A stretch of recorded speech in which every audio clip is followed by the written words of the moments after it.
ini saya sedang berada di Polrestabes Palembang, di mana kita akan berbincang bersama narasumber kita mengenai tugas dan juga kasus-kasus yang ditangani oleh Satreskrim Polrestabes Palembang. Mari ikuti saya.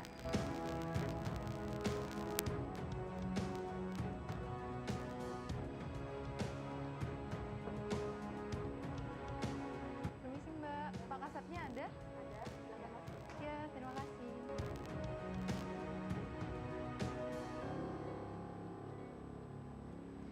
Assalamualaikum warahmatullahi wabarakatuh. Halo pemirsa, berjumpa lagi bersama saya Salsabila dalam program Obrolan Kito. Di episode kali ini kita akan membahas seputar Satreskrim Polrestabes Palembang bersama narasumber kita Bapak Kompol Triwahyudi, Bapak selaku Kasat Reskrim Polrestabes Palembang. Ya Pak, mungkin pemirsa di rumah dan juga khususnya masyarakat Kota Palembang belum tahu sepenuhnya apa saja sih Pak tugas dan juga kewenangan dari Satreskrim ini. Ya, terima kasih Mbak Caca. Ya. Jadi peranan dan tugas kewenangan Satreskrim Polrestabes Palembang khususnya sama dengan seluruh di jajaran se-Indonesia. Kami penegakan hukum, upaya kegiatan proses penyelidikan dan penyidikan setiap perkara yang masuk atau yang terjadi di masyarakat yang dilaporkan kepada kepolisian. Jadi awalnya pasti kita akan terima laporan polisi, setelah itu kita lakukan proses penyelidikan dan pemanggilan, keterangan, wawancara kepada korban dan saksi-saksi. Setelah itu kami akan lakukan seperti gelar perkara, menentukan bahwa peristiwa ini benar merupakan tindak pidana atau tidak. Pada saat ini memang peristiwa ini tindak pidana, baru gelar kita tingkatkan untuk penyidikan. Diproses ulang, dipanggil lagi saksinya, korban, dan baru proses apakah membawa tersangka atau penangkapan atau pemanggilan terhadap tersangkanya. Sampai tuntas proses itu, sampai kita jadikan satu berkas dan kita kirim ke kejaksaan. Ya. Ya, kalau misalkan dalam setiap kasus ya Pak ya, itu pasti punya tantangan yang berbeda-beda. Kurang lebih nih Pak, tantangan yang seperti apa yang biasanya Bapak hadapi atau teman-teman hadapi di kasus kriminal yang ada di Kota Palembang ini? Betul sekali. Jadi rata-rata untuk kasus kriminal yang terjadi di Kota Palembang, khususnya wilayah Sumatera Selatan ini, memang kalau dilihat karena penduduknya keras ya, istilahnya ya, dengan karakteristik yang keras, dengan dulu adatnya banyak pakai bawa pisau, adat istiadatnya dulu ya, cuman sekarang sudah jauh berbeda. Tapi untuk tantangannya lebih kami cenderung terkadang kesulitan pada saat mungkin penangkapan yang memang dia terjadi kejadian di sini di Kota Palembang nih, dan dia sempat melarikan diri mungkin ke luar kota yang jauh, yang terpelosok. Kita tidak tahu situasi desa itu atau wilayah itu, kerawanannya. Ada memang yang salah satu desa memang yang resisten ya istilahnya kepada kita pada saat mungkin karena itu keluarganya semua, sehingga pada saat lakukan penangkapan terjadi perlawanan terhadap kita anggota kepolisian. Itu sering terjadi sering, kadang-kadang ya sampai sempat ribut, cuman alhamdulillah bisa kita atasi dengan kita mengedepankan persuasif, kita ajak bicara baik-baik, bahwa kita jelaskan tujuan kita ini untuk penegakan hukum, untuk mengungkap perkara ini biar jelas. Kalau emang dia tidak bersalah ya jelas di sini kan nanti. Nah, sehingga itu sih yang rata-rata kendala yang kita alami pada saat penangkapan ya, ke daerah-daerah yang memang jauh, harus nyebrang sungai. Ya di sini, kalau di sini orang bilang laut padahal sungai besar ya.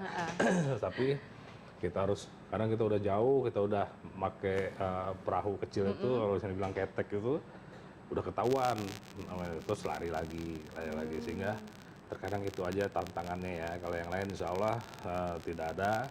Dan rata-rata kalau untuk yang kota juga, Kota Palembang sendiri, masyarakat sudah jauh lebih melek hukum lah kalau kita bilangnya, lebih sadar hukum, lebih mengetahui. Jadi pada saat kita mengadakan penindakan, yaitu mungkin perintah membawa ataupun penangkapan, rata-rata mereka sadar, sehingga jarang sekali terjadi bentrok atau perlawanan terhadap kita. Tapi kalau seperti kayak bentrok terjadi atau perlawanan yang cukup parah, sejauh ini bagaimana Pak menghadapi yang seperti itu? Jadi kami kan memang ada beberapa tugas. Ya. Istilahnya kami Satreskrim memang penegakan hukum terkadang bisa bersifat memang keras ya, bisa persuasif juga.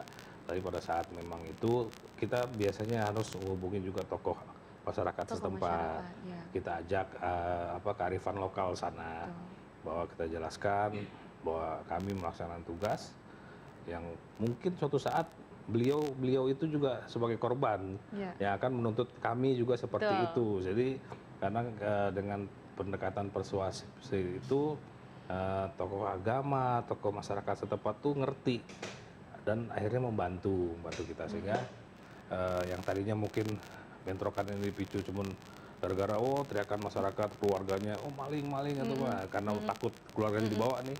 Tapi dengan ada tokoh agama, tokoh masyarakat atau kearifan lokal setempat ikut juga akhirnya tidak terjadi. Insya Allah sih beberapa memang sempat juga ada kontak teman. Terkadang kalau pada saat itu kita kan ada backup, ada pasukan Sabara, Samapta ya. Ada mungkin kalaupun memang instalasinya memang lebih darurat lagi kita pakai Brimob, ya kan, minta bantuan dari Sat Brimob. Tapi insya Allah rata-rata semua bisa kita tangani dengan baik. Iya, Pak. Dalam setiap penanganan kasus ini, ada tidak kerjasama antara unit atau instansi di luar dalam menyelesaikan kasus tersebut seperti itu, Pak? Betul sekali. Jadi pada saat kami juga sempat menangani perkara-perkara yang memang atensi secara nasional seperti kemarin kita sekitar 2 kali kita mengamankan atau berhasil menggagalkan penyelundupan bibit lobster. Nah itu pasti kita akan bekerja sama dengan Balai Karantina Perikanan ya. Itu sudah jelas.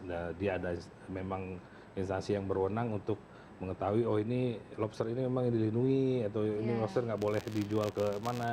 Nah, kita minta mereka sebagai saksi ahlinya dan untuk kayak bibit lobster kemarin kan kita harus cepat rilis ya, bukan rilis tuh diekspos media nggak, cuma tetap harus diamankan dan dilepas liarkan lagi di laut sehingga pada saat itu kami bersama-sama dengan Balai Karantina Ikan bersama-sama melepas ke daerah laut itu waktu kita ambil di Lampung sehingga kerjasama seperti itu sering terjadi. Sering terjadi ya? Ya kadang juga pada saat masa pandemi, pandemi kan kita memang ujung tombak juga untuk masalah penegakan hukum atau peraturan pemerintah daerah.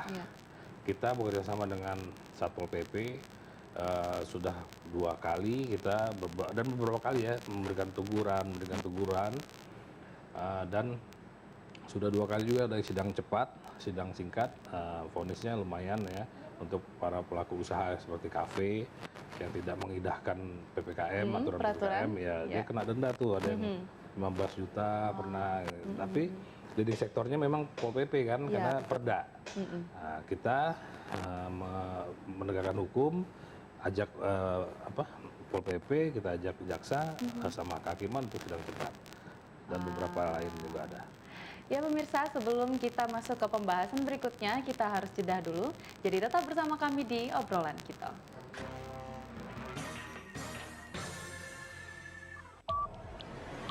Yang baru di iNews dengan konsep talk show hadir di prime time.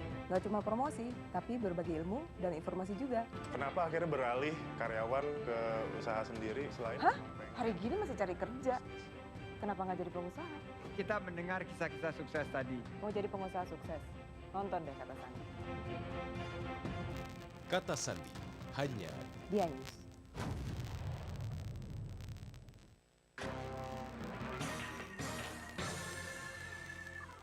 Ya pemirsa, terima kasih masih bersama kami di Obrolan Kita. Kita masuk pembahasan ke pola penanganan kasus nih Pak. Ya. Apakah pola penanganan kasus ini sama di setiap kasusnya atau ada perbedaan? Yang jelas setiap perkara penanganan kasusnya pasti berbeda. Nah, karena kejahatan sendiri kan ada kejahatan konvensional, transnasional, terhadap kayak negara. Semua beda-beda. Kalau yang kayak street crime, yang konvensional itu kan kayak ya pencurian, jambret, nodong, pengeroyokan, perkelahian itu rata-rata pasti sama.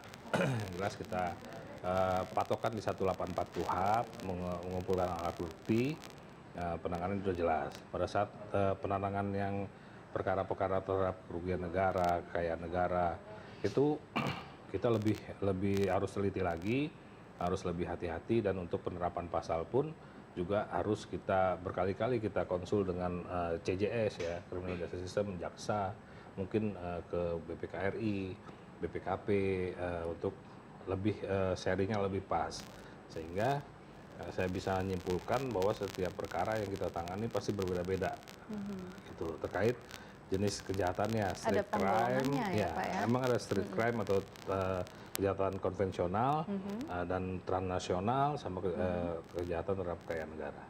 Kalau dalam sepanjang 2021 ini Pak, hingga sekarang nih, ada tidak kasus yang menonjol di tahun ini? Untuk kasus yang menonjol dari awal tahun 2021, kami sudah 2 kali menangani penggagalan untuk lobster ya, ekspor untuk ibaratnya dibilang dia jual beli penyelundupan lobster Ilegal. ya, ilegal, karena memang itu diatur oleh undang-undang tentang ekspor lobster, benih lobster ya, ada aturannya.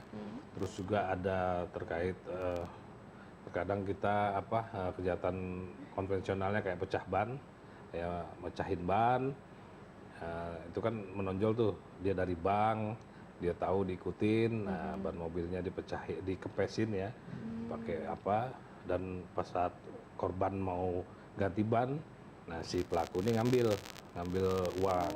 Itu pernah kita amankan, kerugiannya juga lumayan ya, sekitar 30-50 juta.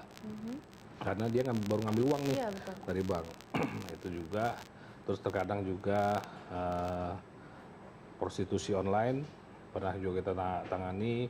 Karena ini sekarang ini mereka kan melalui aplikasi ya. Iya betul. Sekarang mudah ya Pak, dari sosial media. Ya, MiChat atau WeChat atau apa, yang terkadang dan memang sering kita tangani itu si perempuan itu pasti di bawah umur. Di bawah umur. Ya, jelas kita tangani, dan juga banyak beberapa perkara-perkara lainnya yang kita tangani yang menonjol seperti itu.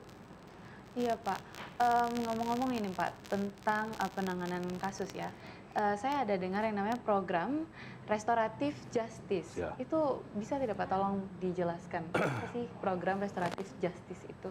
Betul sekali Mbak, jadi program restorasi justice ini kalau rohnya itu untuk jelas menyeimbangkan atau mengembalikan keadilan yang memang kita harus ada sarana. Kalau memang misalnya seperti ini, kalau gampangnya, kalau bahasa gampangnya, kedua belah pihak terkadang sudah berdamai, tidak ada lagi yang merasa dirugikan. Mungkin berdamai itu dalam arti secara kekeluargaan ya, karena kita adat ketimuran lebih kental.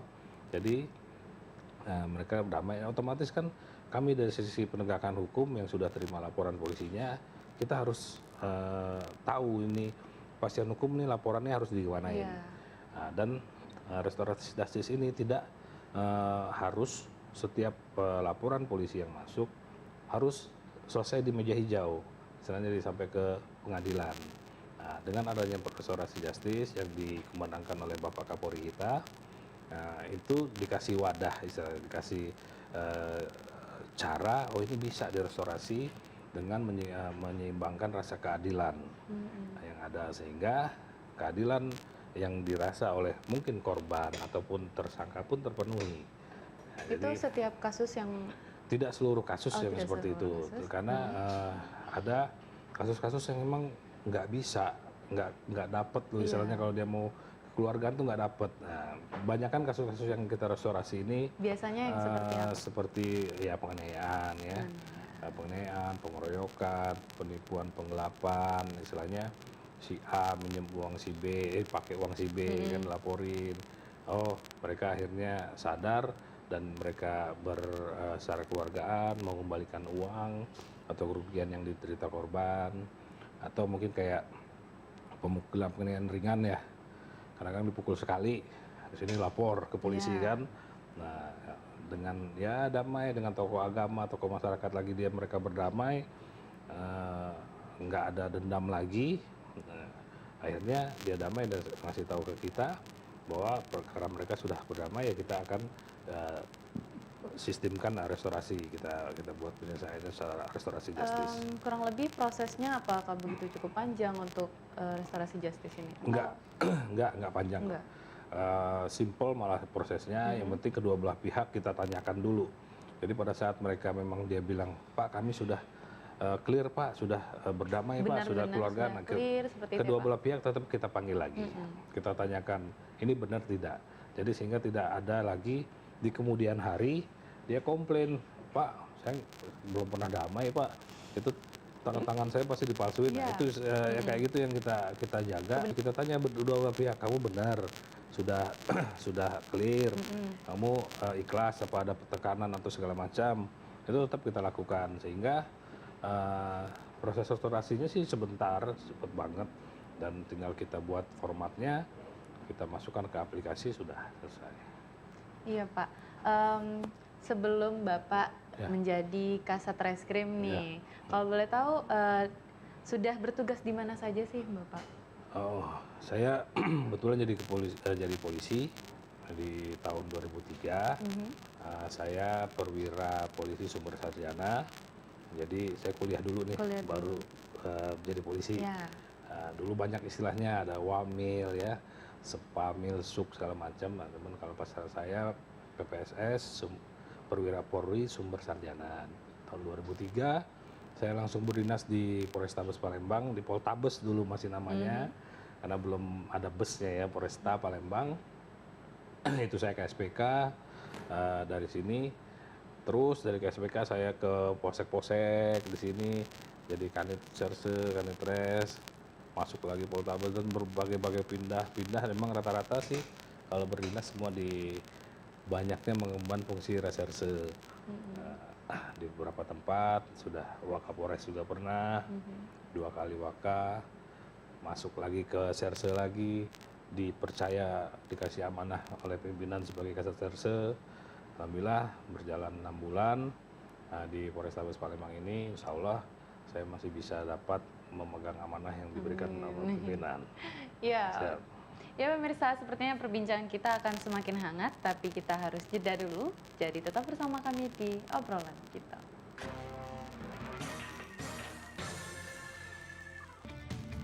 Ini dia, Sandiaga Uno.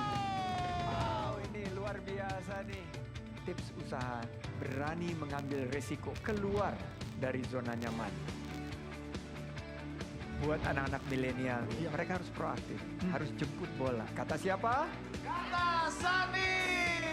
Kata Sandi, setiap Senin pukul 18.30, live hanya di iNews. Wah, kayak jawara nggak? Sebenarnya apa sih yang melatar belakangi Bapak menjadi seorang anggota Polri? Kenapa saya jadi memilih sebagai anggota Polri ya? Memang orang tua saya, bapak saya orang polisi juga. Kebetulan dari kecil kita hidup di lingkungan Polri, jadi pengen lah istilahnya kan, pengen juga ngikutin jejak orang tua. Dan saya tuh sempat 2 kali lah. Ya, awal waktu lulus SMA itu pengen masuk Akademi Kepolisian ya, di tahun 96 saya lulus SMA, mau tes Pol, gagal pas sampai di daerah kalau nggak salah dulu, saya pernah gagal. Nah terus sudah waktu itu memang juga kebetulan bapak sama ibu sedang ibadah haji, sudah memang saya bilang mungkin belum jalannya nih. Nah, akhirnya saya kuliah di Universitas Universitas Pakuan Bogor. Saya kuliah, terus beres kuliah juga bingung kan, ini mau ngapain habis kuliah, kerja apa. Terus timbul lagi cita-cita yang dulu, bisa nggak jalur nih polisi yang, karena saya udah pasti telat umur dong. Iya, Saya udah karena udah kuliah dulu kan, 4 tahun setengah udah kuliah, otomatis akan jauh. Nah, ternyata alhamdulillah di kepolisian kan memang ada penerimaan yang memang sumbernya dari sarjana. Ya, sehingga pada saat tahun 2023 itu awal di 2002 akhir ya, saya tes, alhamdulillah lulus, dan langsung pendidikan di Semarang, di Akademi Kepolisian Semarang sebagai siswa PPSS ya, Perwira Polri Super Sarjana. Dan tesnya dari Palembang, waktu itu ada kebijakan harus balik ke Polda asal, sehingga saya balik lagi Iya, balik lagi karena ke tes sini. di sini, jadi bertugas di Polda Sumatera Selatan dari tahun 2003 sampai sekarang. Hingga masih sekarang masih di sini. ya. Ya. Dalam meniti karir nih Pak, pasti Ya. ada kendala. Apa sih yang sebenarnya menjadi penyemangat Bapak, motivasi Bapak hingga bisa saat ini? Ya. Gitu. Yang jelas motivasi utama pasti keluarga, ya kan? Keluarga, penyemangat, anak, istri mendoakan, dan keluarga ya, bapak, ibu, semua mendoakan, kakak saya, semua mendukung, dan itulah yang menjadi penyemangat saya. Yang jelas kalau untuk motivasi dinas juga, karena memang kita gimana ya, kalau dulu kan pengen itu loh, kalau untuk kasus ini, pada saat kasus ini terpecahkan, siapa pelakunya dari Ada rasa nol, yang- ada rasa tuh puasnya tuh Iya, lain betul. gitu ya, kepuasan tuh lain. Saya pernah waktu itu nangani perkara, alhamdulillah 8 jam kita ungkap dan kita tangkap. Dari benar-benar TKP itu nol, kita nggak tahu siapa pelakunya, saksi nggak ada sama sekali, hampir salah nangkep orang, hampir salah nangkep nahan orang. Tahan orang. Itu kejadian di Rumah Susun. Waktu itu pembunuhan seorang perempuan, luka tusuk sampai 28 tusukan, ya kan? Bingung saya, bolak-balik lagi ya, pelajaran di pendidikan memang perlu ya, TKP, olah TKP. Saya balik lagi TKP, saya cek lagi TKP-nya, udah banyak darah segala macem. Ada yang aneh, saya ngambil, alhamdulillah tuh di TKP itu ada asbak, ada puntung rokok. Nah, orang yang saya udah mau tahan ini, saya ngeliat dia ngerokok, tapi bukan rokok yang ada di asbak rumah TKP itu. Ternyata pelakunya anak kecil. Pelakunya anak kecil yang memang udah dianggap keluarga sama korban. Jadi tidur dia, ya mohon maaf ya, memang mungkin ada kelainan dari korban ya, mengajak tidur si anak kecil itu. Anak kecil itu kadang ngerasa ya udah seperti ibu. Jadi dia membabi buta, kesetanan itu kata dia, nusuk si perempuan itu berkali-kali dada. Perempuan itu di TKP setengah telanjang. Itu kami ungkap 8 jam setelah kejadian, itu bolak-balik. Tapi itulah yang menyemangati kita ya untuk gini loh Serse. Itu kayak kita nyusun puzzle ya, hilang satu kan, bingung kan, aduh, kemana ini kan. Nah intinya sebenarnya itulah yang saya bikin penyemangat. Terus kita juga pengen mengabdi ya kalau standarnya, istilahnya standar mengabdi ke negara dengan melalui sebagai anggota kepolisian. Mudah-mudahan perkara-perkara semua yang ada kita bisa pakai IT sekarang kan, pakai teknologi, pakai informasi, Mengikuti perkembangan zaman ya, Pak. dan otomatis juga kejahatan juga otomatis akan mengikuti perkembangan zaman kan. Dan itu jadi tantangan sebenarnya. Tantangan itu jadi semangat. Nah, untuk kita, ayo apa nih yang baru lagi nih kan. Betul. Itulah maksudnya, Pak. Nah, ini dalam keseharian Bapak nih, Pak. Bagaimana caranya Bapak memanage waktu antara bersama keluarga dan memanage waktu ini posisinya sebagai Kasat Reskrim Polrestabes Palembang gitu, Pak. Itu yang memang saya juga ngakuin ya, kadang-kadang memang itulah salah satu kelemahan saya juga. Pada saat saya membina di kerjaan, saya bikinnya model kekeluargaan.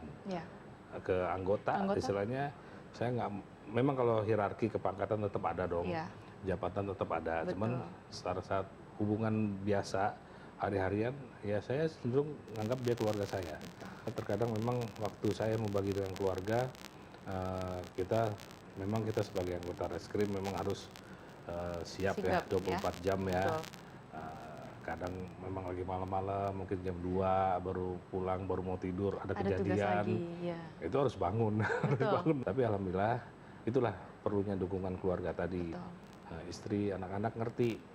Karena kan, oh orang bapaknya nih lagi tugas di serse, dia tahu.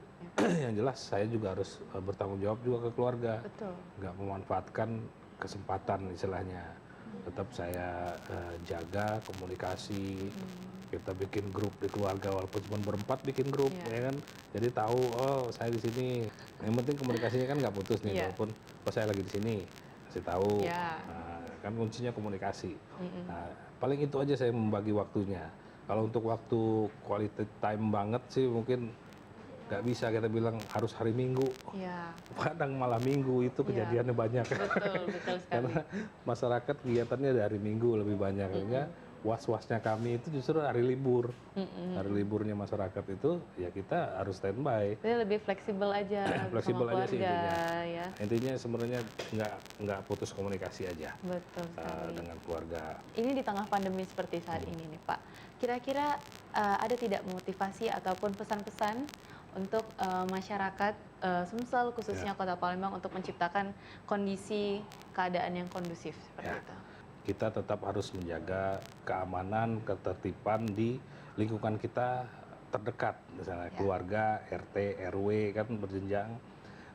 Karena apalagi ini sekarang lagi masa pandemi ya, lagi masa pandemi yang semua orang dibilang susah, semua orang lagi kesulitan masalah perekonomian, kegiatan dibatasi segala macam. Otomatis ada sisi yang pasti dirugikan.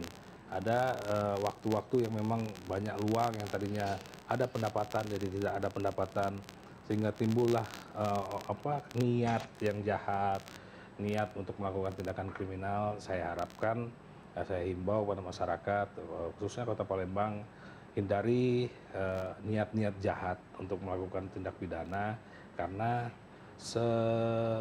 sebagus apapun kita menyembunyikan tindakan pidana itu pasti ketahuan, pasti ada baunya. Betul. Istilahnya kan ketahuan. Dan tata tertib kita harus ikuti aturan-aturan, mau itu aturan dari pemerintah daerah ataupun memang yang sudah diundang-undangkan, sehingga kita hidup lebih nyaman walaupun berdampingan dengan COVID, tapi juga lebih aman, tidak takut kemana-mana. Mau ke pasar aman, mau ke bank, mau kemana aman, kalau masyarakatnya sadar dan mau tidak berbuat atau tidak melakukan tindakan pidana. Iya Pak ya, jadi kita harus punya kesadaran dulu bahwa oh dengan kondisi seperti ini kita harusnya tetap sabar, tetap tenang, seperti itu ya Pak ya. Ngomong-ngomong sudah 30 menit kita berbincang-bincang. Sebelumnya izin Bapak, terima kasih atas waktunya. Sama-sama. Ya pemirsa, pandemi masih ada. Kita harus tetap menjalankan protokol kesehatan dengan menggunakan masker, hand sanitizer, mencuci tangan, dan juga menjaga jarak. Saya Salsabilah dan kru yang bertugas izin pamit undur diri. Terima kasih dan sampai jumpa.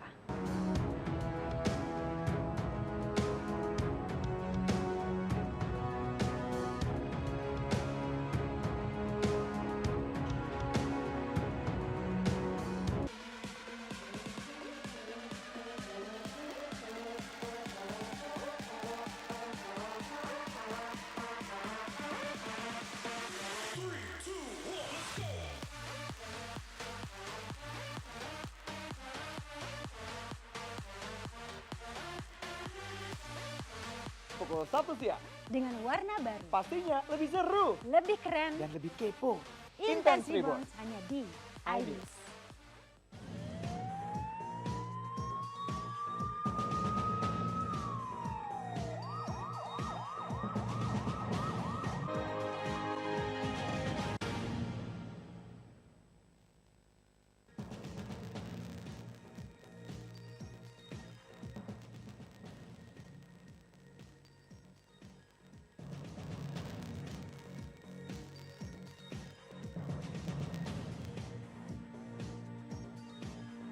PT Gatri Pekonina Indonesia jalani sidang KPPU.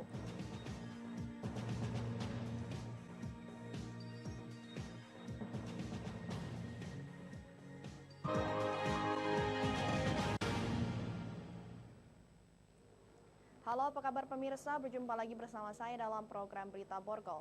Berbagai informasi menarik seputar kriminal yang terjadi di Sumatera Selatan akan kami sajikan untuk Anda. Bersama saya Yohannes Mir, inilah Borgol selengkapnya.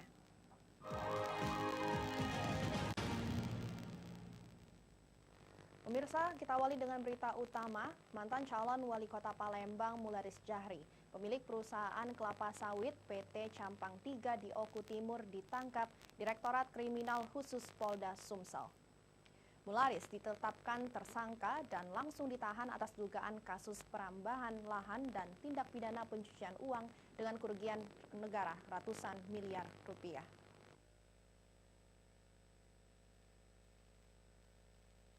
Rilis penetapan tersangka dihadiri langsung Kapolda Sumsel, Irjen Pol Tony Harmanto, yang mengatakan pengungkapan kasus ini bermula dari adanya laporan sebuah perusahaan yang merasa lahannya diserobot PT Campang 3. Dari laporan tersebut, polisi melakukan penyelidikan dan berkoordinasi dengan instansi terkait, diantaranya kantor pajak serta pihak bank, BPN, dan Dinas Perkebunan.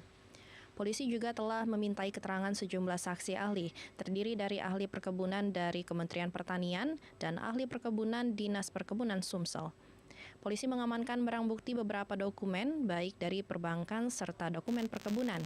Dari hasil pemeriksaan, PT Campang 3 yang dikelola tersangka mengerjakan atau menggunakan serta menduduki dengan menguasai lahan PT Laju Perdana Indah secara ilegal. Tersangka disangkakan kasus perambahan lahan seluas 4.384 hektar dan tindak pidana pencucian uang yang merugikan negara sekitar 700 miliar rupiah. Mularis saat itu merupakan Direktur Utama PT Campang 3, diduga melakukan kegiatan dengan menanami kelapa sawit di lahan yang seharusnya ditanami pohon tebu termasuk lahan milik PT LPI. Kapolda Sumsel Irjen Pol Tony Harmanto menyatakan hasil pemeriksaan kegiatan ilegal ini sudah berlangsung belasan tahun. PPATK menegaskan uang dari hasil kejahatan masuk dalam tindak pidana pencucian uang. Dari hasil kegiatan yang kita nyatakan bahwa ini ilegal, itu ada hasil kejahatan berupa uang, uang yang sangat besar, ya, 19 tahun. Yang kemudian digunakan, dan kita tegaskan lagi bahwa dari hasil pemeriksaan PPATK menegaskan bahwa inilah hasil uang kejahatan, sehingga juga kita masukkan dalam kasus kejahatan tindak pidana pencucian uang terhadap yang bersangkutan. Direktur Kriminal Khusus Polda Sumsel, Kombes Pol Barli Ramadhani menyatakan, polisi telah melakukan gelar perkara dari 33 orang saksi ahli hingga menetapkan Mularis sebagai tersangka. Sudah 33 saksi yang kita lakukan pemeriksaan, termasuk dari ahli pidana juga, ahli operasi juga sudah, kemudian ahli perkebunan juga sudah, termasuk ahli PPPU dari PPATK sudah kita lakukan. Sehingga dari hasil pemeriksaan 33 saksi itu, dari hasil gelar, kita menetapkan bahwa inisial atas nama M kita tetapkan sebagai tersangka dan kami lakukan penanganan semalam. Dari Palembang, Firdaus, iNews melaporkan. Selain itu, pemirsa, Komisi Pengawasan Persaingan Usaha KPPU menyidangkan PT Gatri Pekonina Indonesia, diduga anak perusahaan Minamas Plantation yang bergerak di bidang produksi minyak inti sawit di Kabupaten Musi Banyuasin ini melakukan pelanggaran kemitraan dan monopoli terhadap mitranya sendiri.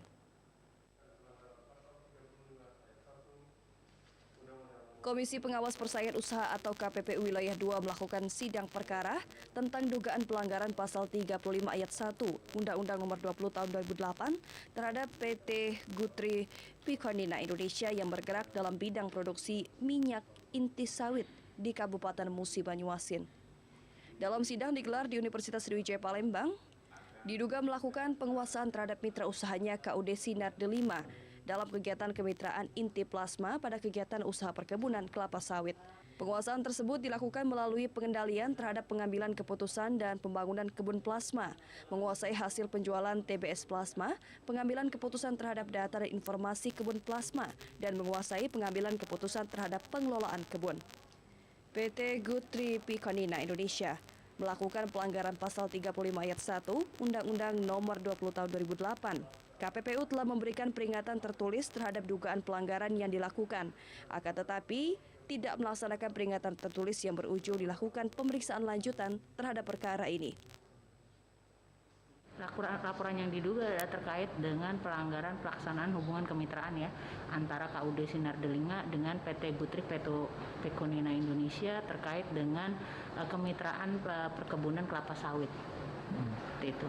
Itu harusnya seperti apa sih kalau untuk pola kemitraan yang jadi pelanggar ya, karena tidak memenuhi prinsip saling menguntungkan, menguatkan. Usai mengikuti persidangan, Ketua Hukum PT Gutri Pekonina Indonesia tidak bersedia memberikan keterangan saat dikonfirmasi wartawan. Jika PT Gutri Pekonina Indonesia terbukti melakukan pelanggaran, sanksi yang dapat dijatuhkan berdasarkan pada pasal 39 Undang-Undang Nomor 20 Tahun 2008, yaitu sanksi administratif berupa pencabutan izin usaha atau denda paling banyak 10 miliar rupiah bagi pelaku usaha besar, atau sanksi administratif berupa pencabutan izin usaha dan denda paling banyak 5 miliar rupiah bagi pelaku usaha menengah. Dari Palembang, Muhammad Rizah Falipi, iNews. Setelah buron beberapa tahun, salah satu tersangka pembunuhan mandor perusahaan di Kabupaten Oki berhasil ditangkap polisi. Motif pembunuhan dipicu masalah gaji karyawan. Darso, satu dari 7 pelaku pembunuhan terhadap seorang mandor PT Sampurna Agro yang beroperasi di Desa Gajah Mati, Kecamatan Sungai Menang tahun 2016 lalu ditangkap tim Reskrim Polres Oki, sementara satu rekan tersangka Santo telah menjalani hukuman. Tersangka Darso ditangkap di tempat persembunyiannya di Kecamatan Mesuji, Kabupaten Tulang Bawang, Lampung, Rabu kemarin. Tragedi pembunuhan yang menyebabkan melayangnya nyawa mandor perusahaan tersebut diduga akibat salah paham saat penagihan utang gaji sehingga terjadi keributan yang berujung maut di base camp PT Sampurna Agro, Desa Gajah Mati, Kecamatan Sungai Menang Oki. Keributan tersebut mengakibatkan 2 bersaudara, Bilit dan Rizal meninggal dunia. Polisi mengamankan barang bukti celana pendek warna putih bercak darah, baju kaos, dan 1 bilah pisau. Kanit Pidum Polres Oki, Ibda I Gede Putu Surya menyatakan pihaknya masih memburu 5 tersangka lain yang terlibat pembunuhan. Kasus pembunuhan di PT Sampurna di Desa Gajah Mati, Kecamatan Sungai Menang, Kabupaten Oki. Jadi adapun Bapak Darso ini ditangkap selaku waktu itu statusnya sebagai DPO, daftar pencarian orang, karena kasus ini sudah ada yang pertama tertangkap pada tahun 2016. Akibat perbuatannya tersangka dijerat pasal 340 KUHP tentang pembunuhan berencana dengan ancaman hukuman mati atau 20 tahun penjara. Dari Ogan Komering Ilir, Fitriadi, iNews melaporkan. Bocah 3 tahun dicabuli tetangga, sesaat lagi tetap di Borgol.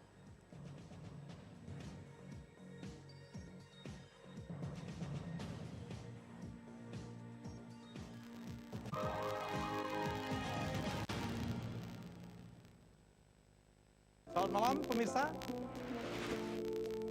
Bapak sadar nggak menggantikan seorang menteri yang sangat populer? Ahmad Saroni mengatakan waktu saya gembel dulu. Seberapa gembel sih Anda dulu? Di Wuhan, apakah Wuhan, ya. melakukan vaksin yang sama, Pak? Benih lobster. Yang sebelumnya dilarang untuk ditangkap sekalipun. Jangan jadi pejabat untuk jadi orang kaya. Salam inspirasi. After Hours with Helmi Yahya, setiap Jumat pukul 18.30, live hanya di iNews.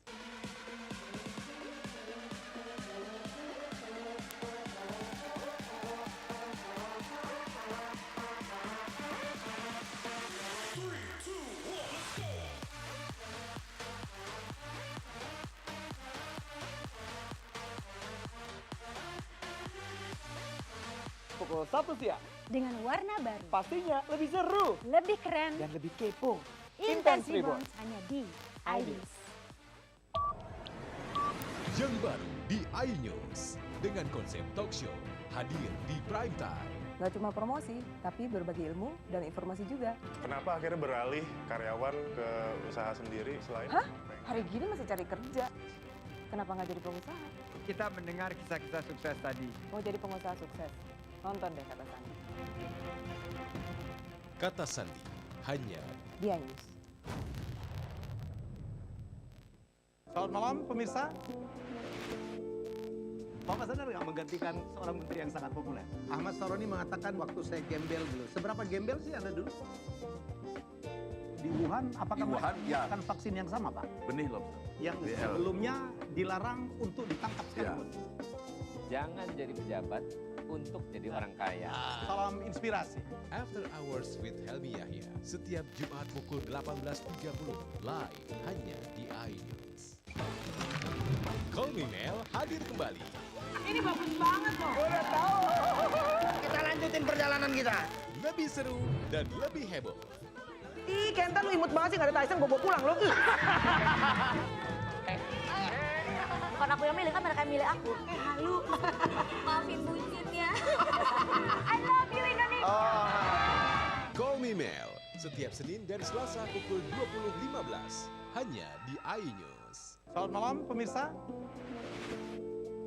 Bapak sadar nggak menggantikan seorang menteri yang sangat populer? Ahmad Saroni mengatakan waktu saya gembel dulu. Seberapa gembel sih Anda dulu?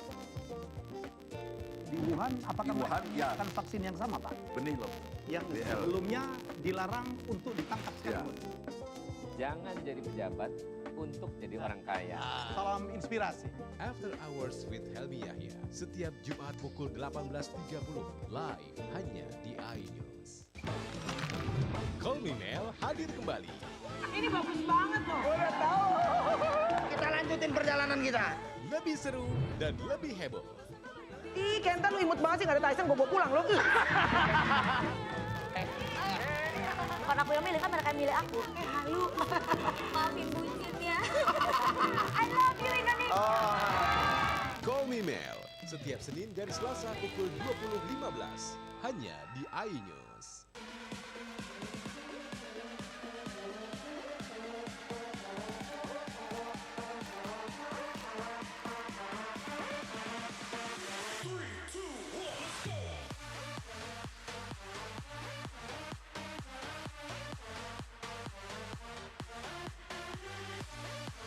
Pukul 1 siang.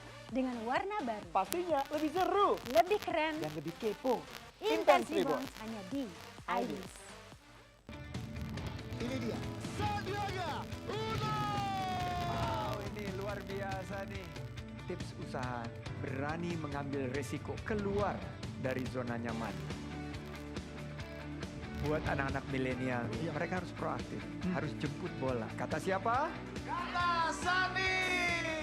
Kata Sandi, setiap Senin pukul 18.30, live hanya di iNews. Wah. Kayak Jawara nggak?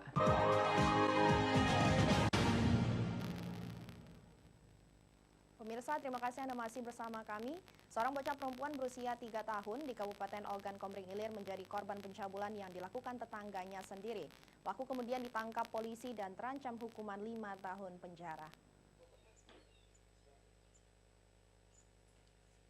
Tersangka SB warga Dusun 1 Desa Kijang Ulu, Kecamatan Kayu Agung ini diamankan unit perlindungan perempuan dan anak Polres Oki. Tersangka ditangkap atas kasus pencabulan terhadap seorang bocah perempuan berusia 3 tahun, tetangganya sendiri. Tersangka melancarkan aksinya dengan modus memberikan korban uang saat bermain bersama anak tersangka pada 20 Mei 2022 lalu. Tersangka kemudian memanggil korban untuk masuk ke rumahnya. Saat korban masuk ke rumah, tersangka lalu mencabuli korban di dalam kamar saat istri tersangka tidak ada di rumah. Kepala Unit Perlindungan Perempuan dan Anak Polres Oki, Ibda Jamal menyatakan kasus pencabulan ini terungkap setelah orang tua korban melaporkan perbuatan tersangka ke pihak kepolisian. Tersangka masih diperiksa Unit Perlindungan Perempuan dan Anak Polres Oki untuk mengungkap adanya korban lain dari aksi bejat tersangka. Pada hari Jumat tanggal 20 Mei 2022 di rumah pelaku. Adapun pelaku dengan korban ini bertetangga dan memang sering main di rumah pelaku. Akibat perbuatannya, tersangka dijerat pasal 81 dan 81 Undang-Undang Perlindungan Anak dengan ancaman kurungan 5 tahun penjara. Dari Ogan Komering Ilir, Fitriadi, iNews melaporkan. Selain itu, unit Ranmor Polrestabes Palembang menggerebek arena judi sabung ayam di Pelaju Darat, Palembang. Petugas mengamankan 9 ayam aduan, 28 pelaku, dan 54 motor para pelaku. Penggerebekan judi sabung ayam di Jalan Araha, Kecamatan Pelaju Darat, Palembang ini dilakukan unit Ranmor Polrestabes Palembang Senin kemarin. Dalam penggerebekan ini, petugas berhasil mengamankan 28 pelaku, 9 ayam dan 54 sepeda motor milik pelaku dan penonton. Dari 28 pelaku, 1 diantaranya pemilik gelanggang arena sabung ayam. Kapolrestabes Palembang, Kombes Pol Muhammad Ngajib menyatakan, perjudian sabung ayam ini dilakukan setiap hari Sabtu dan Minggu. Dari arena sabung ayam ini, pemiliknya dapat meraih 2 hingga 3 juta rupiah dalam satu pertandingan. Ada 28 tersangka, 28 orang yang patut kita duga mereka adalah ikut bermain di situ. Nah, namun sampai saat ini kita masih dalam proses pemeriksaan untuk menentukan siapa saja yang terlibat di dalam perjudian. Para pelaku judi sabung ayam ini dikenakan pasal 303 KUHP dengan ancaman maksimal 4 tahun penjara. Dari Palembang, Muhammad David, iNews melaporkan. Selain itu, pemirsa, Polrestabes Palembang berhasil menggagalkan upaya penyeludupan satwa dilindungi. Polisi mengamankan pelaku dan 6 ekor burung beo nias yang berasal dari Sumatera Barat.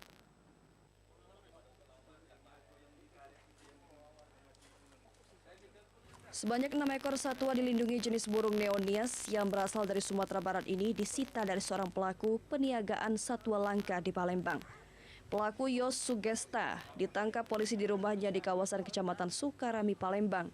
Penangkapan pelaku berawal dari postingan pelaku di media sosial yang menjual burung beo nias. 1 ekor burung dijual pelaku seharga 1,2 juta rupiah dan pelaku mendapat keuntungan sebesar Rp500.000 dengan harga beli awal sebesar Rp700.000 dari seorang di Sumatera Barat.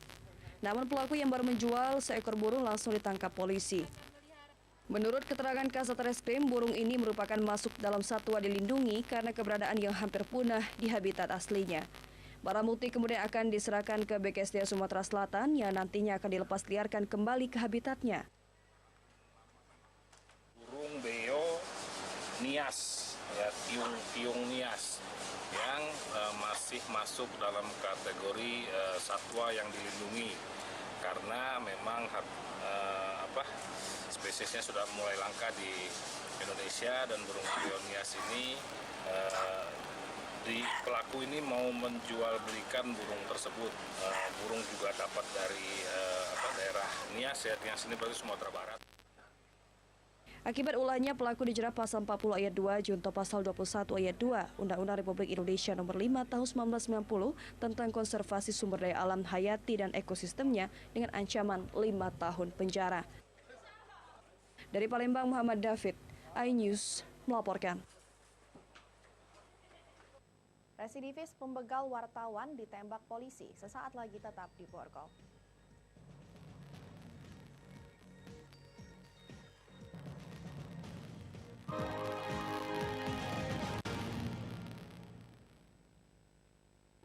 Ini berita ekonomi. Baru dan berbeda dari berita lainnya. Saya Syahna Suartono, News Update di iNews. Yang baru di iNews dengan konsep talk show hadir di prime time. Gak cuma promosi, tapi berbagi ilmu dan informasi juga. Kenapa akhirnya beralih karyawan ke usaha sendiri selain? Hah? Hari gini masih cari kerja. Kenapa nggak jadi pengusaha? Kita mendengar kisah-kisah sukses tadi. Mau jadi pengusaha sukses? Nonton deh Kata Sandi. Kata Sandi hanya di iNews. Selamat malam pemirsa. Bapak sadar nggak menggantikan seorang menteri yang sangat populer? Ahmad Saroni mengatakan waktu saya gembel dulu. Seberapa gembel sih Anda dulu? Di Wuhan, apakah Wuhan, ya. akan vaksin yang sama, Pak? Benih lobster. Yang BL. sebelumnya dilarang untuk ditangkap sekarang. Jangan jadi pejabat untuk jadi orang kaya. Salam inspirasi. After Hours with Helmi Yahya setiap Jumat pukul 18.30 live hanya di iNews. Call Me Mel hadir kembali. Ini bagus banget loh. Udah tahu. Kita lanjutin perjalanan kita. Lebih seru dan lebih heboh. Ih, Kentan lu imut banget sih, gak ada Tyson, gue bawa pulang lo. Bukan aku yang milih, kan mereka yang milih aku. Halu. Maafin buncit ya. I love you Indonesia. Call Me Mel, setiap Senin dan Selasa pukul 20.15 hanya di iNews.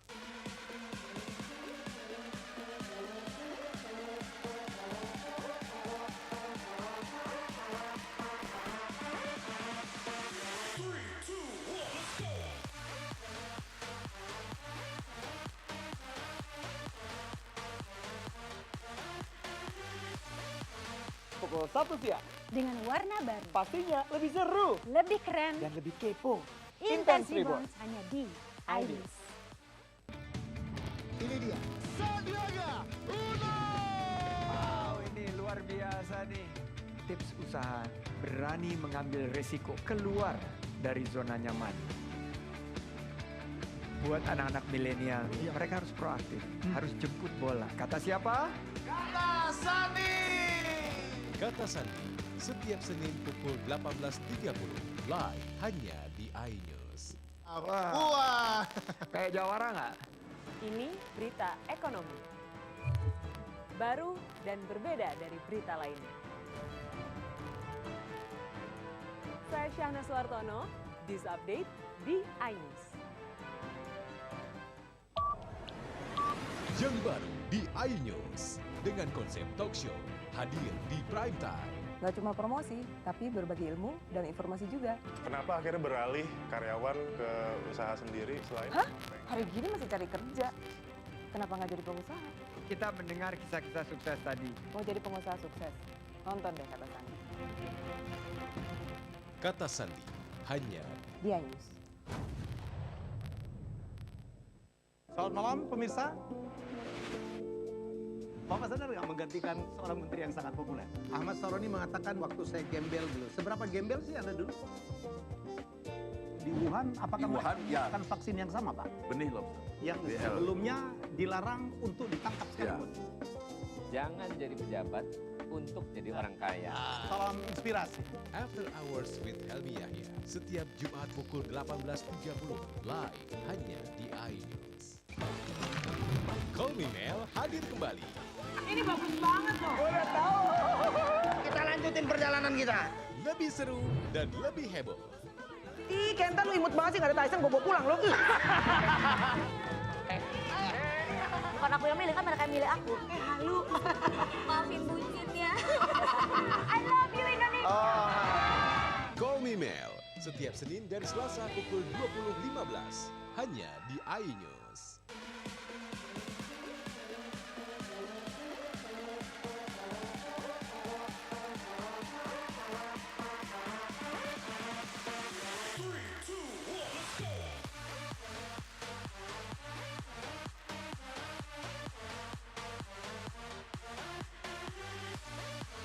Pukul 1 siang. Dengan warna baru. Pastinya lebih seru. Lebih keren. Dan lebih kepo.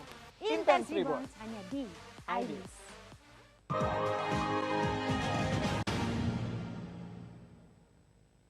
Pemirsa, terima kasih Anda masih bersama kami. Seorang residivis yang baru menghirup udara bebas kembali ditangkap Polres Lubuk Linggau usai membegal wartawan. Tersangka terpaksa dihadiahi timah panas karena berusaha kabur saat diminta menunjukkan keberadaan sepeda motor hasil kejahatan. Menjalani hukuman selama 8 tahun kurungan penjara sepertinya tak membuat jerah tersangka Azmil, 29 tahun. Warga Jalan Baru, Kecamatan Lubuk Linggau Timur 1, Kota Lubuk Linggau ini merupakan residivis kasus yang sama. Kali ini yang dibegalnya adalah seorang wartawan lokal di Kota Lubuk Linggau. Aksi yang dijalankan pelaku setelah bebas membegal wartawan yang juga bendahara PWI Kota Lubuk Linggau bernama Salahuddin. Salahuddin dibegal dengan cara ditusuk dari belakang saat membenari lampu sepeda motornya yang redup di pinggir jalan. Sepeda motor hasil curian tersangka dijual seharga 1,3 juta rupiah. Namun saat pengembangan untuk menunjukkan tempat pelaku menjual sepeda motornya, pelaku berusaha kabur dan terpaksa diberikan tindakan tegas dan terukur. Berapa kali kau ukur? Sekali, terus? Habis itu aku bawa sepeda juga tari. Sepeda apa? Sepeda motor? Sepeda apa? Motor apa? Sepeda motor. Motor ini ya? Iya. Motor ini ya? Iya. Kau jual kemana? Di Simpang Rumbai. Rumbai? Berapa jual? Berapa kau jual? 1.300.000. Duit untuk apa duitnya?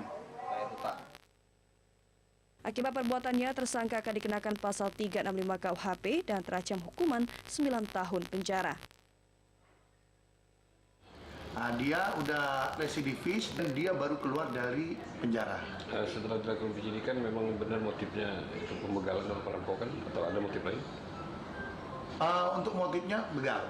Untuk motifnya begal, dia ambil sepeda motor ini terus dijual 1.300.000. Dari Lubuk Linggau, Amri Wijaya, iNews melaporkan.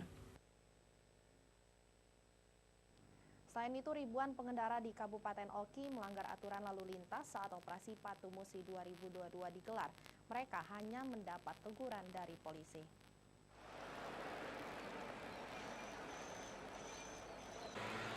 Operasi Patuh Musi 2022 yang dilakukan serentak mulai 13 sampai 26 Juni di sejumlah polres di wilayah Sumatera Selatan mendapatkan beragam kesalahan yang dilakukan pengendara saat mengendarai kendaraan mereka. Seperti di Kabupaten Ogan Komering Ilir, Polres Oki menilang dan memberikan teguran kepada 1.750 pengendara yang melanggar aturan berlalu lintas. Kesalahan pengendara beragam, mulai dari tidak memakai helm sampai melanggar rambu-rambu lalu lintas. Operasi Patuh Musi 2022 dilakukan untuk mengurangi angka kecelakaan lalu lintas dan mendeteksi surat kendaraan baik roda 2 maupun roda 4, di mana saat ini sedang maraknya curanmor. Selain itu, operasi juga dilakukan langkah preventif sebagai edukasi kepada masyarakat agar sadar dalam berkendara di jalan raya. Untuk menjaga kesadaran bagi pengendara, Polres Oki telah mensosialisasikan berbagai tindakan kecelakaan dan curanmor. Pemberitahuan dilakukan dengan membuat pamflet, spanduk, dan media massa. Kita sudah melakukan beberapa kegiatan-kegiatan operasi sesuai dengan sasaran operasi, meliputi kegiatan preventif, serta pada kesempatan ini juga kita sudah melakukan peneguran kurang lebih dari 1.750 teguran kepada para pengendara yang melakukan pelanggaran. Selain itu juga kita melakukan upaya-upaya baik dalam bentuk preventif dan preemptif melalui sosialisasi ataupun penyebaran template dan pemasangan spanduk serta sosialisasi ke media-media. Operasi Patuh Musi 2022 disosialisasikan kepada pengendara untuk patuh dan tertib berlalu lintas dengan memakai helm, tidak menggunakan handphone saat berkendara, tidak berboncengan 3 dan memiliki izin mengendarai serta mahir mengendarai kendaraan. Dari Ogan Komering Ilir, Fitriadi, iNews melaporkan. Demikian sajian berita kriminal dalam program Borgol hari ini. Semoga informasi tadi dapat memberikan manfaat untuk kita semua. Saya Yonus Mir, sampai jumpa.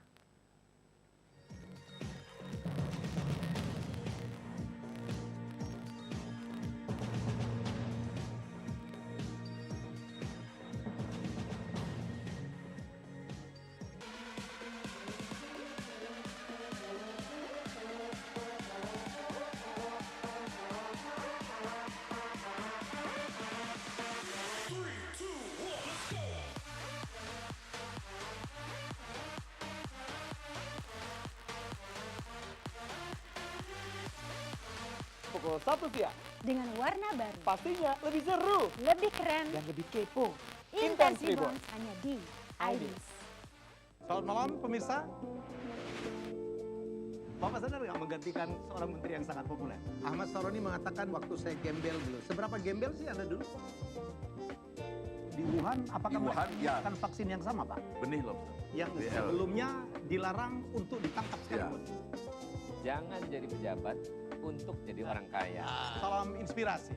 After Hours with Helmi Yahya, setiap Jumat pukul 18.30, live hanya di iNews.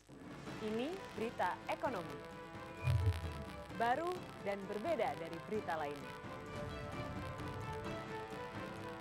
Saya Syahna Suartono, This Update di iNews.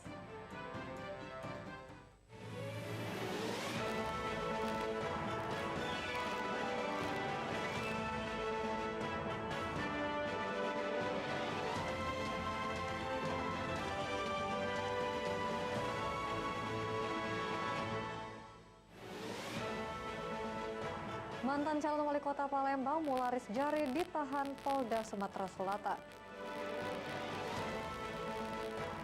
Tanah Pramumuli semakin diminati pasar internasional.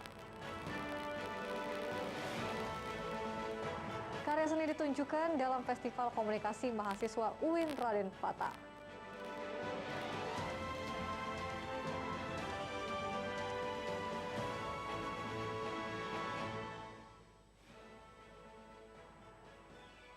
Halo, selamat pagi pemirsa. Senang sekali saya dapat kembali menjumpai Anda dalam iNews Sumsel. Selain 3 berita utama tadi, kami juga akan menyajikan beragam informasi penting lainnya hanya untuk Anda. Bersama saya, Felicia, inilah iNews Sumsel selengkapnya.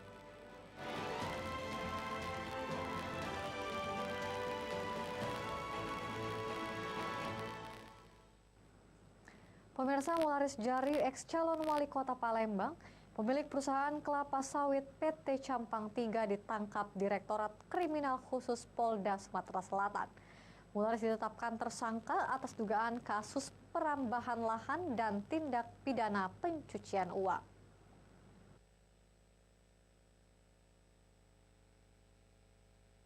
Kapolda Sumatera Selatan mengatakan pengungkapan kasus ini bermula dari adanya laporan PT LPI lantaran lahannya diduga diserobot oleh PT Campang 3. Dari laporan tersebut, polisi melakukan penyelidikan dan berkoordinasi dengan instansi-instansi terkait, di antaranya kantor pajak, serta pihak bank, BPN, serta Dinas Perkebunan. Polisi juga telah meminta keterangan sejumlah saksi ahli perkebunan dari Kementerian Pertanian RI, ahli TP Perkebunan dan Korporasi, hingga ditetapkannya M sebagai tersangka. Polisi mengamankan barang bukti berupa dokumen-dokumen baik dari perbankan serta dokumen perkebunan dari hasil pemeriksaan PT Campang 3 yang mengerjakan serta menduduki lahan PT Laju Perdana Indah secara ilegal. Dari hasil kegiatan yang kita nyatakan bahwa ini ilegal, itu ada hasil kejahatan berupa uang, uang yang sangat besar, ya, 19 tahun, yang kemudian digunakan, dan kita tegaskan lagi bahwa dari hasil pemeriksaan PPATK menegaskan bahwa inilah hasil uang kejahatan, sehingga juga kita masukkan dalam kasus kejahatan tindak pidana pencucian uang terhadap yang bersangkutan. Sudah 33 saksi yang kita lakukan pemeriksaan, termasuk dari ahli pidana juga, ahli korporasi juga sudah, kemudian ahli perkebunan juga sudah, termasuk ahli PPTU dari PPATK sudah kita lakukan. Sehingga dari hasil pemeriksaan 33 saksi itu, dari hasil gelar, kita menetapkan bahwa inisial atas nama M kita tetapkan sebagai tersangka dan kami lakukan penahanan semalam.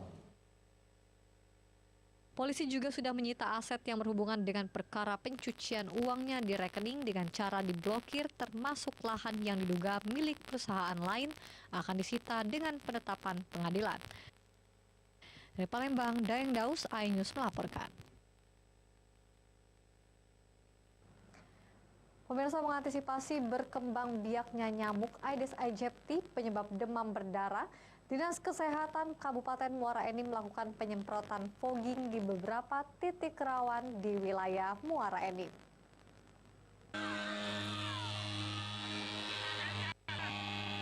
Dari data Dinas Kesehatan Kabupaten Muara Enim, kasus demam berdarah dengue atau DBD terjadi setiap memasuki musim penghujan dan jumlahnya dipastikan mengalami peningkatan. Dikatakan PLT Kabid Pencegahan dan Pengendalian Penyakit Elia Susita, penderita DBD di Kabupaten Muara Enim dari Januari hingga Juni 2022 ada 35 pasien. Di bulan Juni ini ada 17 pasien dan 10 orang sudah sembuh. Pihak yang melakukan analisis data sebagai patokan, lalu dilakukan penyelidikan epidemiologi, penaburan ABT dilanjutkan dengan pengasapan atau fogging di beberapa titik di antaranya Dusun Muara Enim, Pasar 1, dan Kelurahan Air Lintang. Nyamuk Aedes aegypti muncul dari jam 8 sampai jam 10 pagi. Kemudian pada sore pukul 15 sampai dengan 16 waktu Indonesia bagian Barat. Masyarakat dihimbau agar selalu menjaga lingkungan tetap bersih serta menjalankan 3M, yakni menguras, menutup, dan mengubur barang-barang bekas. Seperti kita ketahui bahwasanya nyamuk Aedes aegypti ini keluarnya di saat pagi dari jam 8 sampai jam 10. Itu di saat-saat rentan anak-anak di masa-masa bermain atau di sekolah. Jadi harap kiranya orang tua mempersiapkan diri untuk anaknya menjaga kebersihan lingkungan di sekolah juga, karena kita lihat rata-rata di sekolah. Dan untuk lingkungan setempat kita sudah menghimbau ke RT dan RW. Dari Muara Enim, Edwin Satria, iNews melaporkan. Polres Ogan Komering Ilir melalui Satbinmas kembali melakukan anjang sana kepada masyarakat. Kali ini kepada penderita tunanetra, untayan peduli kasih pun diberikan.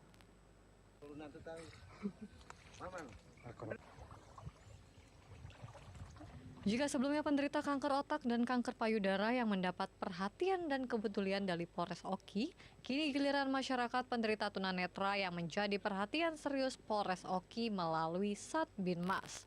Meski harus berjuang melewati medan berat, mengarungi sawah berlumpur dan berjalan kaki, tapi tidak menyurutkan rombongan Satbinmas Polres Oki bersama tim kesehatannya untuk datang dan anjang sana ke penderita tersebut. Seperti yang dialami oleh keluarga Suryati, warga Kelurahan Sukadana. Kedua anaknya Yeni dan Yanti mengalami kebutaan dan tunanetra.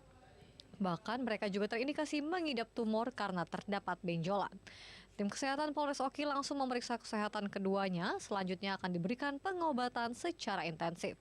Diakui Kasat Binmas Polres Oki Ibtu Bambang, hingga saat ini sedikitnya sudah ada 19 masyarakat yang terdata mengidap penyakit tumor ataupun kanker. Pengobatan dan untayan tali kasih juga telah diberikan sebagai bentuk kepedulian.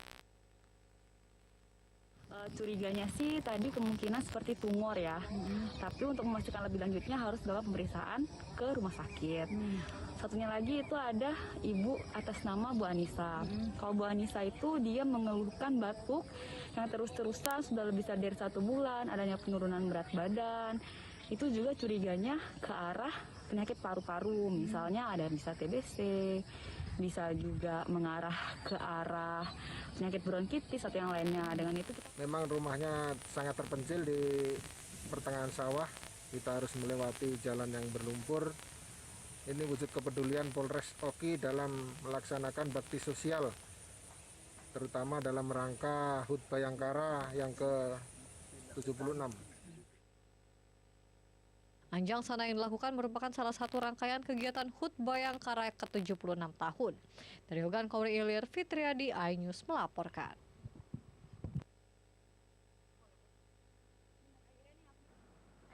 Nanas Pramumuli semakin diminati pasar internasional. Informasi lengkapnya sesaat lagi.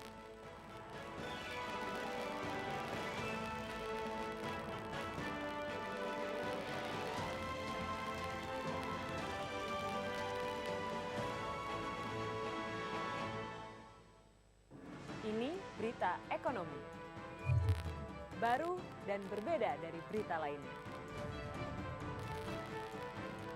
Saya Syahna Suartono, This Update di iNews. Selamat malam pemirsa. Bapak sadar nggak menggantikan seorang menteri yang sangat populer? Ahmad Saroni mengatakan waktu saya gembel dulu. Seberapa gembel sih Anda dulu? Di Wuhan, apakah menggunakan vaksin yang sama, Pak? Benih loh. Yang sebelumnya dilarang untuk ditangkap sekalipun. Jangan jadi pejabat untuk jadi orang kaya. Salam inspirasi. After Hours with Helmi Yahya, setiap Jumat pukul 18.30, live hanya di iNews.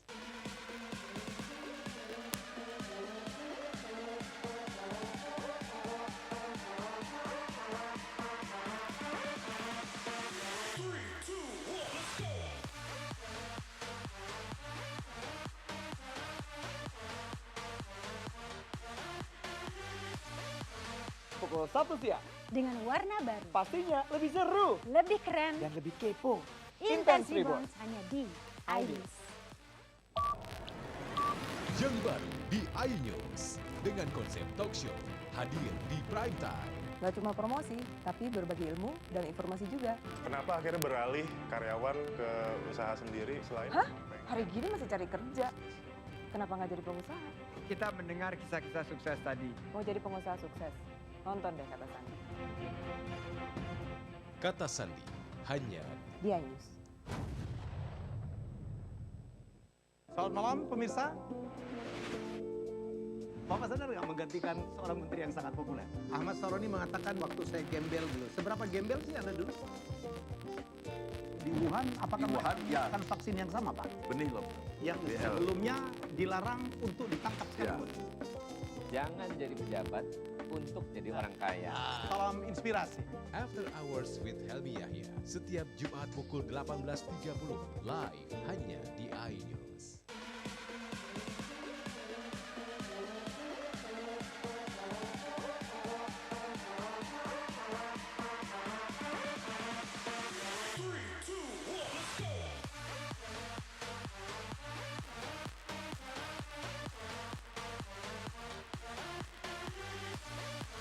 Pukul 1 siang. Dengan warna baru. Pastinya lebih seru. Lebih keren. Yang lebih kepo.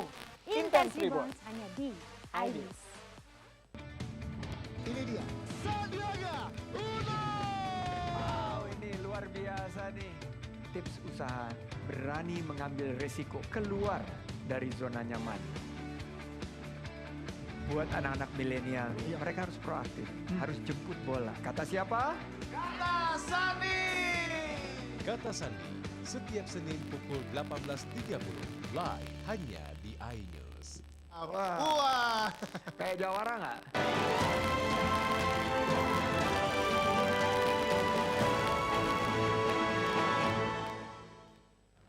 Terima kasih Anda masih bersama kami, pemirsa. CEO Next Evo International, eksportir asal Singapura, meninjau langsung pengolahan daun serat nanas di Kota Prabomuli. Nantinya pihak perusahaan akan mengirimkan 2 orang tenaga ahli untuk melatih petani agar produk yang dihasilkan memenuhi standar internasional.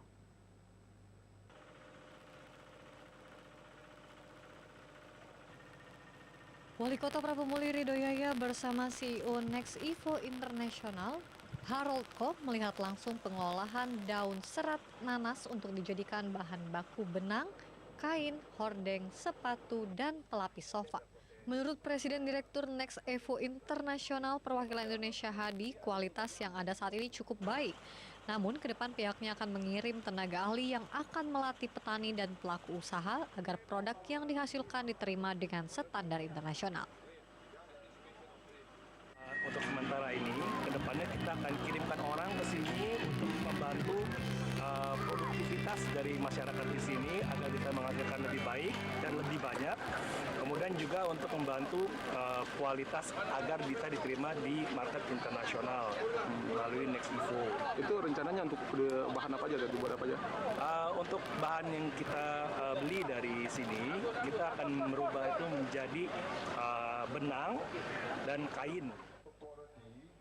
Sementara itu, Wali Kota Prabomuli Ridho Yaya mengungkapkan ketertarikan Next Evo International lantaran program dan konsep melestarikan alam. Dan dia suka dengan Prabomuli karena Prabomuli itu tanpa merusak lingkungan. Artinya kenapa? Dia suka kita ada penolakan tambang, kemudian pemanfaatan limbah menjadi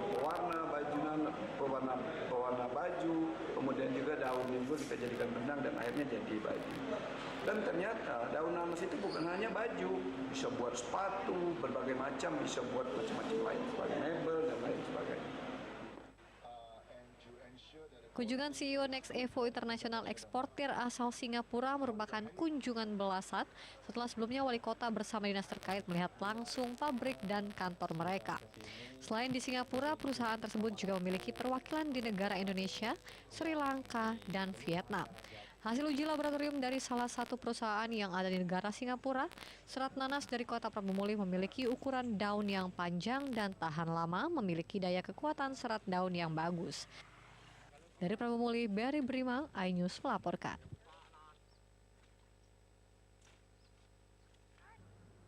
Jelang Festival Olahraga Rekreasi Masyarakat Nasional Fornas ke-6 di Sumatera Selatan, Gubernur Sumatera Selatan Herman Deru menyatakan dukungan dan antusias masyarakat menjadi spirit pemerintah. Event nasional yang akan diikuti belasan ribu atlet dari seluruh Indonesia.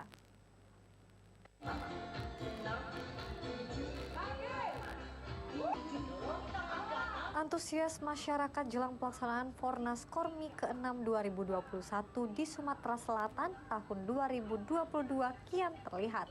Ribuan masyarakat Sumatera Selatan terlihat mengikuti senam sehat di lapangan GOR Jakabaring Sport City Palembang.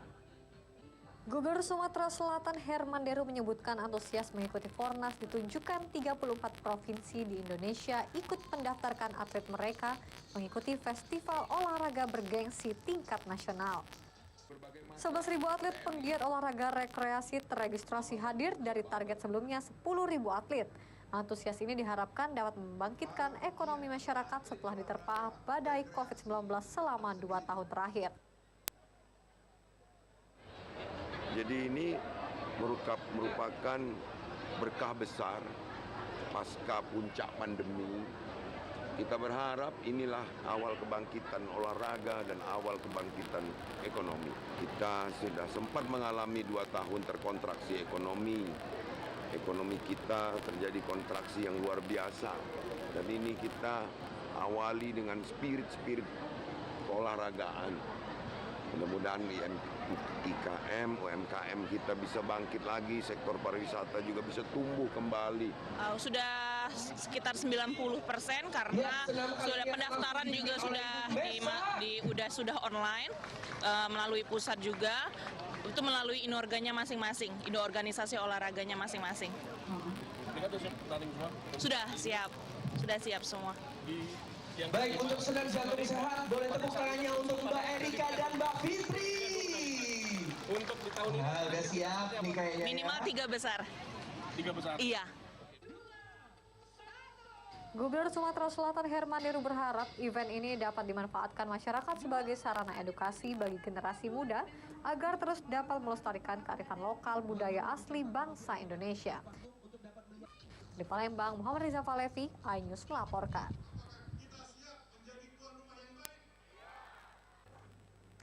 Liga Santri Piala Kasat Zona Sumatera Selatan tahun 2022 ini resmi bergulir.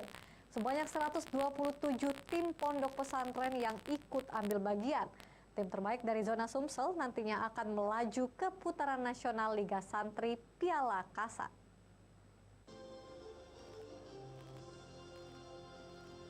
Sebanyak 127 tim pon dan pesantren ikut ambil bagian dalam kejuaraan Liga Santri Piala Kasat Zona Sumatera Selatan di tahun 2022 ini.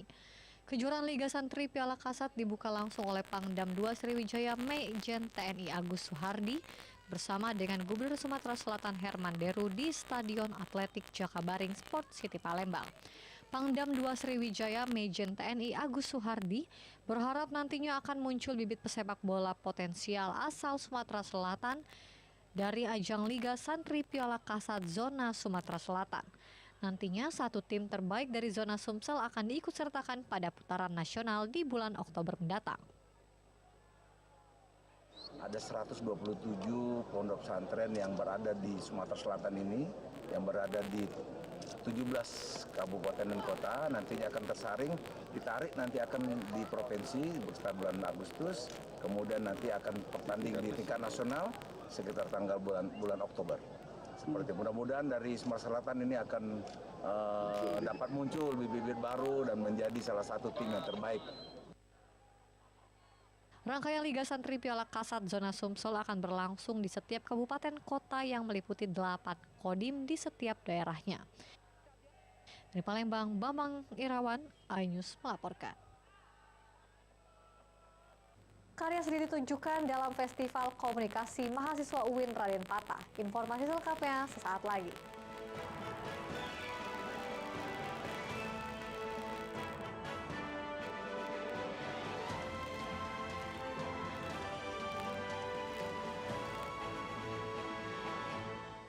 Selamat malam pemirsa. Bapak sadar nggak menggantikan seorang menteri yang sangat populer? Ahmad Saroni mengatakan waktu saya gembel dulu. Seberapa gembel sih Anda dulu? Di Wuhan, apakah Wuhan, ya. menggunakan vaksin yang sama, Pak? Benih lobster. Yang sebelumnya dilarang untuk ditangkap sekarang. Jangan jadi pejabat untuk jadi orang kaya. Salam inspirasi. After Hours with Helmi Yahya, setiap Jumat pukul 18.30, live hanya di iNews.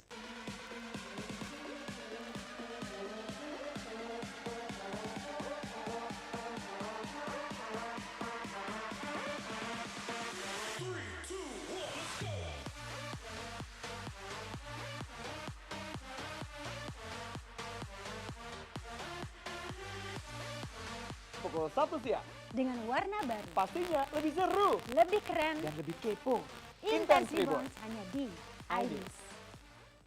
Ini berita ekonomi. Baru dan berbeda dari berita lainnya. Saya Syahna Suartono, This Update di iNews. Yang baru di iNews dengan konsep talk show hadir di prime time. Nggak cuma promosi, tapi berbagi ilmu dan informasi juga. Kenapa akhirnya beralih karyawan ke usaha sendiri selain? Hah? Hari gini masih cari kerja. Kenapa nggak jadi pengusaha? Kita mendengar kisah-kisah sukses tadi. Mau jadi pengusaha sukses? Nonton deh Kata Sandi. Kata Sandi hanya di iNews. Selamat malam pemirsa. Bapak sadar nggak menggantikan seorang menteri yang sangat populer? Ahmad Saroni mengatakan waktu saya gembel dulu. Seberapa gembel sih Anda dulu? Di Wuhan, apakah mereka menggunakan vaksin yang sama, Pak? Benih loh. Yang sebelumnya dilarang untuk ditangkap sekalipun. Jangan jadi pejabat untuk jadi orang kaya. Salam inspirasi. After Hours with Helmi Yahya setiap Jumat pukul 18.30 live hanya di iNews.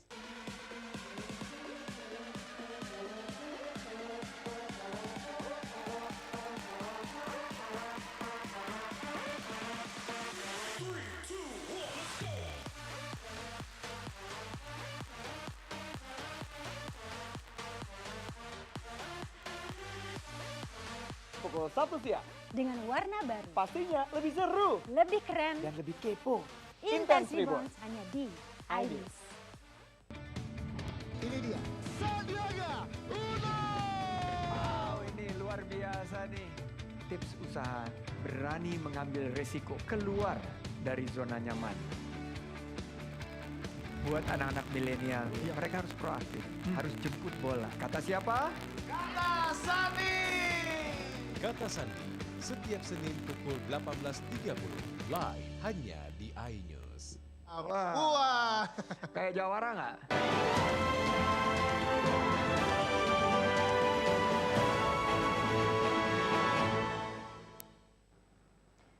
Terima kasih Anda masih bersama kami, pemirsa. Ratusan warga Batu Raja antusias mengikuti bakti kesehatan yang diselenggarakan oleh Polres Ogan Komering Ulu dalam rangkaian peringatan Hari Bayangkara ke-76.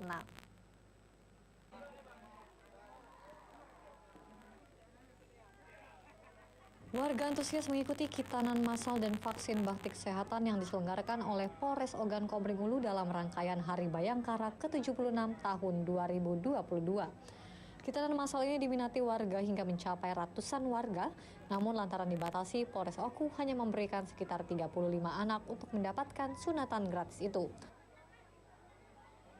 Jadi alhamdulillah dari Polres Ogan Komering Ulu didukung oleh rekan dari unsur Pinda, dari unsur dinas terkait dalam hal dinas kesehatan, kemudian kami juga didukung oleh rekan kami dari Kodim 0403, dari Kajari, Kabupaten Oku juga, kemudian seluruh pihak yang ada hadir di sini.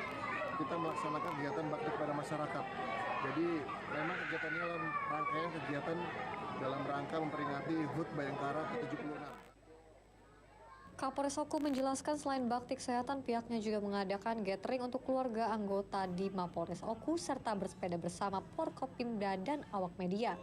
Dengan berbagai rangkaian kegiatan, khususnya bakti kesehatan membantu masyarakat dan berharap Pemda juga perusahaan bisa menggelar bakti kesehatan mengingat masih banyaknya masyarakat yang belum terlayani. Dari Ogan Komering Ulu, Widori Agustino, iNews melaporkan. Puluhan karya seni mahasiswa Ilmu Komunikasi Fakultas Ilmu Sosial dan Ilmu Politik memeriahkan Festival Komunikasi di Universitas UIN Raden Fatah Palembang. Inilah wujud kreativitas anak bangsa yang seakan menjawab tantangan dunia.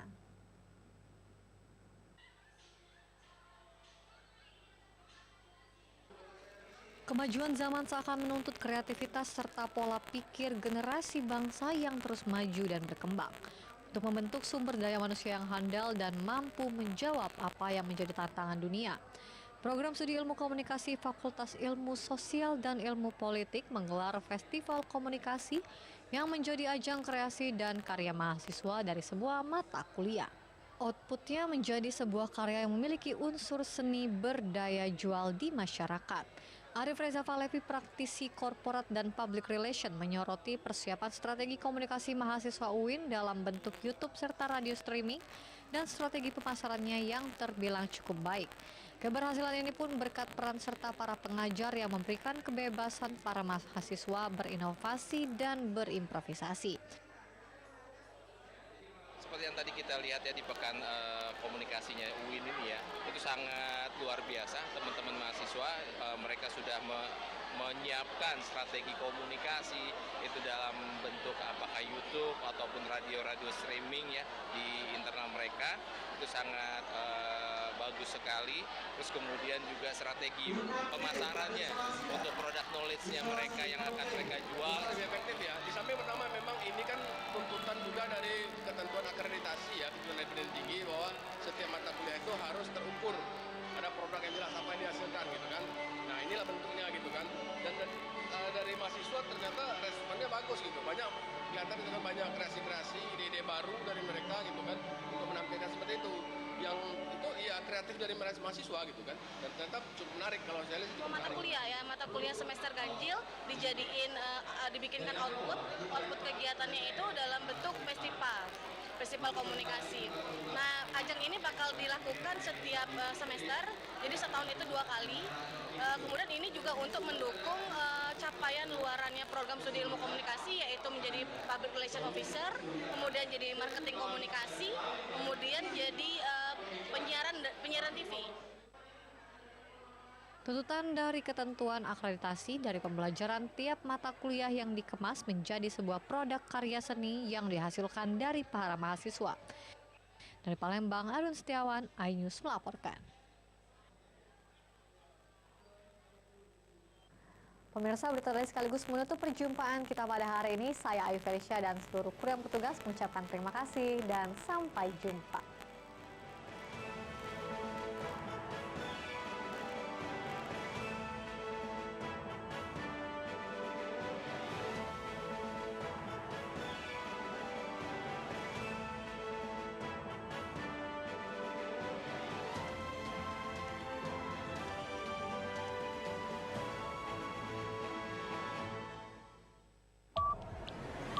Yang baru di iNews dengan konsep